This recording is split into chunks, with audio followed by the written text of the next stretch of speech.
अस्सलाम वालेकुम दोस्तों, क्या हाल आपके। आपको हाइड पार्क में खुश आमदीद। ये आज मैं आपको छोटी सी वीडियो के ज़रिए दिखाता हूँ कि कल रात को यहाँ पे मिसिसागा टोरंटो जीटीए के एरिया में बर्फ़बारी हुई है। और देखिए क्या सिचुएशन है इस वक्त, कितना खूबसूरत नज़र आ रहा है। ये बहुत ज़्यादा बर्फ़बारी हुई थी, अभी सूरज निकला हुआ है।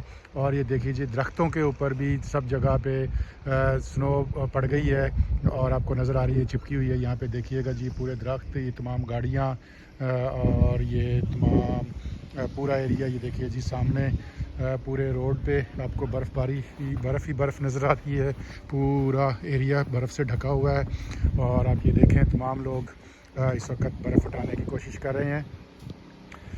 तो देखें जी, मैं भी अभी बाहर निकला हूँ, तो अभी मैं भी बर्फ़ हटाने की कोशिश करूँगा। ये देखिए जी, मेरे पूरे घर में ये बर्फ़ ही बर्फ़ इकट्ठी हो गई है सारे पूरे ड्राइववे पे। तो अभी मैं हटाने को, ये देखिए जी गाड़ी पे, ये आपको नज़र आ रही है, तो पूरे गाड़ी